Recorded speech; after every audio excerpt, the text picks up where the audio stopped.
ہمارے ساتھ شمولیت پہ میں داؤد خان کنڈی کو پاکستان تحریک انصاف کی طرف سے خوش آمدید کہتا ہوں. یہ ایک وقت میں ہمارے رہنما بھی رہ چکے ہیں. آج میں پاکستان تحریک انصاف کی طرف سے ان کو ٹوپی اور مفلر پہناؤں گا. شکریہ.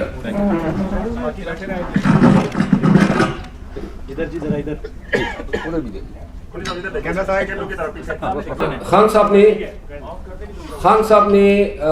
2-3 چیزوں پہ بڑے ہی شدید غم و غصے کا اظہار کیا. خاور مانیکا کی میڈیا ٹاکس یا جو ان کا انٹرویو نشر کیا گیا انہوں نے اس کو انسانیت سے انتہائی گری ہوئی حرکت قرار دیا اور انہوں نے کہا کہ ایسی حرکت کا ارتکاب کرنا اور جان بوجھ کے ایک ایسے شخص سے یہ کہلوانا، ان کی سابقہ اہلیہ کے بارے میں جو باتیں کہلوائی گئی اور پھر جس بھونڈے انداز میں ان کے بیان کو جواز بنا کر متوقع کیس میں شہادت کے طور پہ استعمال کرنے کی یہ جو سازش رچائی گئی، خان صاحب اس پہ انتہائی خفا تھے، رنج میں تھے اور وہ کہہ رہے تھے کہ یہ ملک کی سیاست کس سمت پہ لے جائی جا رہی ہے. انہوں نے کہا کہ 2 مہینے سے ایک شخص کو نظر بند رکھا گیا، کرپشن کے چارج پہ پکڑا گیا اور اچانک جو ہیں یہ بیان دلوا کے وہ کرپشن کے تمام چارجز سے چھٹکارا پا گیا. خان صاحب کی اس بیان میں تمام پاکستانیوں کے لیے ایک پیغام ہے کہ اگر ہمارے جو سماجی اور ہمارے جو روایتی ویلیوز ہے، کیا ہم اتنے بھی گر سکتے ہیں کہ ہم سیاسی عصبیت میں یا سیاسی منافرت میں، اب ایک تو جینون شہادت ہوتی ہے اور ایک آپ جھوٹ بلوا کے شہادت کنکاکٹ کرتے ہیں، کیا سیاست میں، انتقام میں، بدلے میں یا سیاسی فائدے کے لیے کوئی شخص جو ہے اتنا بھی گر سکتا ہے جتنا خان کے دشمن جو ہیں آج خان کو نیچا دکھانے کے چکر میں اتنے پاتال کی گہرائی میں، پستی میں گر چکے ہیں. خان نے دوسرا جو غم و غصے کا اظہار کیا وہ علی نواز اعوان کی جو تصویر آئی اور انہوں نے کہا کہ 2 مہینے سے ایک شخص کو اٹھایا گیا ہے. اس سے پہلے ان کا کاروبار تباہ و برباد کیا گیا، پورے پاکستانیوں کے سامنے ہے. پھر ان کا گھر گرایا گیا اور پھر اغوا ہو کے اچانک تحریک استحکام کے ساتھ نظر آیا. خان صاحب نے کہا کہ اگر ایسی حرکات و سکنات سے کوئی پارٹی بن سکتی ہے تو لوگ جو ہیں جوک در جوک ہزاروں، لاکھوں اور کروڑوں کی تعداد میں پاکستان تحریک انصاف کے ساتھ آج کھڑے نہ ہوتے. انہوں نے کہا کہ تحریک استحکام کے لیے ایسی حرکتیں ہی اس پارٹی کو اپنی موت آپ مروا چکی ہیں اور کہا کہ جہانگیر ترین اور علیم خان جو ہیں وہ اپنی قسمت آزمائی کر لیں، الیکشن میں ان کی ضمانت جو ہے ضبط ہوگی. انہوں نے پارٹی کو سختی سے تاکید کی کہ علی نواز اعوان جو ہیں اس کے حوالے سے کوئی ان کے خلاف بیان نہیں دیا جائے گا اور پارٹی یہ سمجھتی ہے کہ ان شخص کو جن حالات میں لے جایا گیا تو اس فیل کو پارٹی کنڈون کرتی ہے اور پارٹی جو ہے سمجھتی ہے کہ اگر وہ ادھر ان کی صف میں کڑا بھی نظر آ رہا ہے تو ہمیں آج بھی وہ اپنے دل کے عزیز ہیں. تیسری بات خان صاحب نے میاں نواز شریف صاحب کے حوالے سے کی اور انہوں نے کہا کہ جس طریقے سے یہ لیول پلینگ فیلڈ کے نعرے لگا رہے ہیں اور کہتے ہیں کہ یہ لیول پلینگ فیلڈ دے رہے ہیں، تو انہوں نے کہا کیا الیکشن کمیشن کو اور سپریم کورٹ آف پاکستان کو نظر نہیں آ رہا ہے کہ پاکستان تحریک انصاف کے ساتھ جو زیادتی اور ظلم ہو رہا ہے، الیکشن سر پہ ہیں اور آپ ہمارے ورکر کو جلسوں کی اجازت نہیں دے رہے ہیں. آج بھی یونین کونسل کی سطح پہ خوف اور ڈر کے سائے جو ہیں وہ پی ٹی آئی کے ورکر تک پھیلائے جا چکے ہیں. انہوں نے کہا کہ اگر اس طریقے سے نواز شریف اقتدار میں آ سکتا ہے تو جو لوگ یہ سمجھتے ہیں وہ غلط فہمی کا شکار ہیں، کیونکہ 8 فروری جو ہے وہ عوامی فیصلہ ہوگا اور عوامی فیصلے کے خلاف پہلے بھی مملکت خداداد پاکستان سن 71 میں جا چکی تھی. جب میجارٹی پارٹی کو جو ہے اقتدار سے دور رکھا گیا، اس کا نتیجہ پورے قوم نے دیکھا کے باوجود اس کے کہ اسٹیبلشمنٹ یا جو بھی تھے یہ چاہتے تھے کہ ایسٹ پاکستان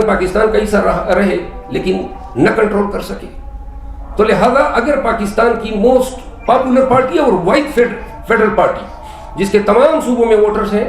اگر اس پارٹی کو ایسے بونڈے طریقوں سے اقتدار سے دور رکھنے کی کوشش کی گئی اور عوام کا باری مینڈیٹ چرائے جانے کی کوشش کی گئی تو دو چیزیں ہوں گی. نمبر 1، اخیر میں خان صاحب نے 10 دسمبر کو پشاور میں عظیم الشان جلسہ کرنے کی ہدایت کی ہے. پاکستان خیبر پختونخوا کے تمام ورکرز کو پیغام دیا ہے کہ اب آپ کا خان کے ساتھ ڈٹ کے کڑا ہونے کا وقت آ گیا ہے. اب آپ نے نکلنا ہے، جلسہ کرنا ہے جس طرح دیگر پارٹیاں کر رہی ہے،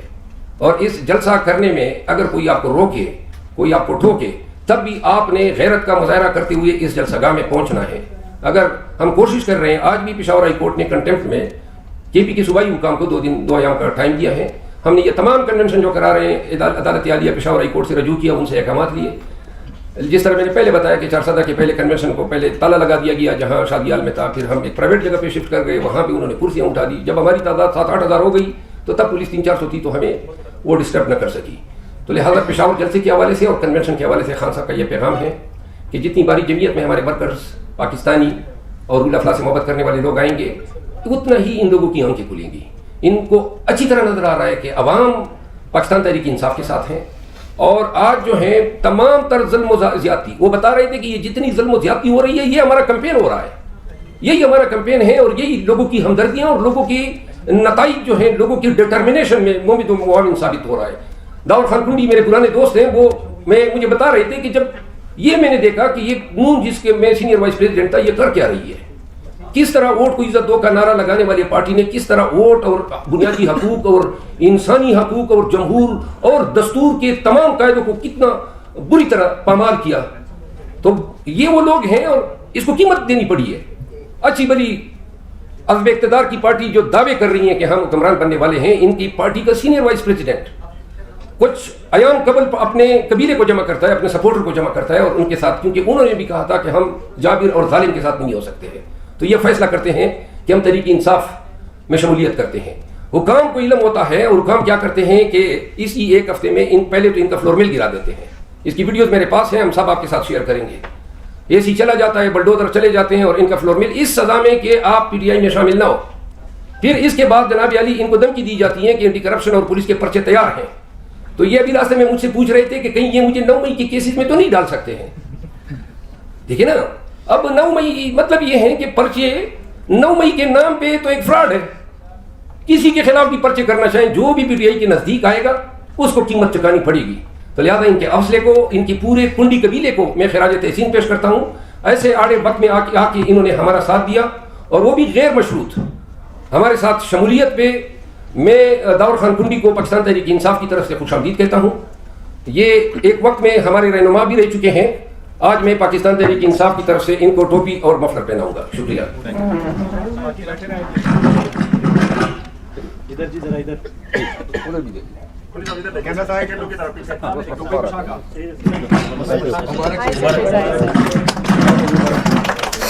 اب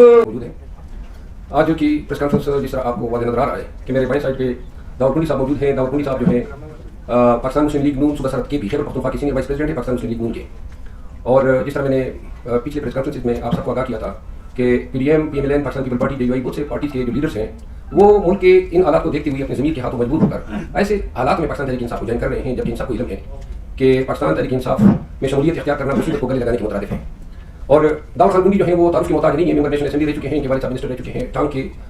ایک سیاسی گھرانے سے تعلق ہے، خود بڑی ان کی سیاسی جدوجہد ہیں. میں کافی عرصہ پہلے ٹانگ میں جج تھا اور اس وقت یہ نوجوان ہوا کرتے تھے تو دیکھا کرتا تھا کہ عوامی خدمت کے جذبے سے سرشار ہیں. اور یہی وجہ ہے کہ چاہے وہ کسی بھی پارٹی میں ہو لیکن ٹانگ کا کنڈی قبیلہ اور اس کے کنڈی قبیلے کے علاوہ مربت بیٹھانی جو بھی وہاں پہ محسود وزیر قبائل سرائے کی اسپیکنگ، وہ تمام لوگ جو ہیں وہ داؤد خان کنڈی کو اپنا لیڈر مانتے ہیں اور ان کی ٹانگ کی سیاست میں بہت ہی اچھا مقام ہے جو انہوں نے اپنی خدمات کی بنیاد پہ بنایا ہوا ہے. داؤد خان کنڈی جو ہیں، داؤد خان کنڈی آپ کے سامنے بات کریں گے، لیکن اس سے قبل 2 باتیں میں آپ سے گزار کرنا چاہتا ہوں. آج میں خان صاحب سے ملا ہوں پٹیالہ جیل میں اور سیاسی اور قانونی جو امور تھے وہ ڈسکس ہوئے. وکلا کی ٹیم موجود تھی جس میں علی ظفر صاحب، بیرسٹر گور صاحب، عمیر میالی صاحب اور میں خان صاحب سے ملے. خان نے کہا کہ جو لوگ اپنا سرمایہ $10 بلین، یہ الفاظ تھے کہ نواز شریف نے بیرون بینکوں میں رکھے ہیں، اور جب بھی یہ اقتدار میں آیا ہے تو اقتدار میں جانا ان کو ذلت آمیز طریقے سے جانا پڑا۔ جب بھی اقتدار میں آیا ہے جو بھی پروجیکٹ کیے سب کے اسکینڈل نکلے، سب کے کرپشن کے کیسز بنے ہمیشہ، اور یہ پھر ڈیلے کر کے وہی جھاڑو مار کے کیسز صاف کیا کرتا تھا۔ $10 ارب لے گیا اور اقتدار میں آتا ہی پیسے سمیٹنے کے لیے، قوم کا خزانہ کنگالنے کے لیے۔ تو لہذا جو $13 بلین اوورسیز پاکستانی کے پاکستان میں آیا کرتے تھے، جو شرنک ہو کے $1.5 ارب پہ آ چکے ہیں، جو IMF ورلڈ بینک ملا کے بھی اتنی ہمیں یہ نہیں کرتے ہیں، اسسٹ نہیں کرتے ہیں یا پیکج نہیں دیتے ہیں، تو پاکستانی کیوں کر یہاں پہ انویسٹ کریں گے؟ ڈالر کس طرح وہ پاکستانی بھیجیں گے جب وہ یہ دیکھیں گے کہ حکمران اپنا ڈالر باہر بھیج رہا ہے؟ لوگوں کا یقین ہونا ضروری ہے، پاکستانیوں کا، اوورسیز پاکستانیوں کا، کہ حکمران خود بھی اس ملک میں انویسٹ کر رہے ہیں۔ تو لہذا جب تک ملک میں رول آف لا نہیں ہوگا اور جب تک ملک میں پاکستان میں احتساب اس طریقے سے نہیں ہوگا جس طریقے سے احتساب ہونا چاہیے،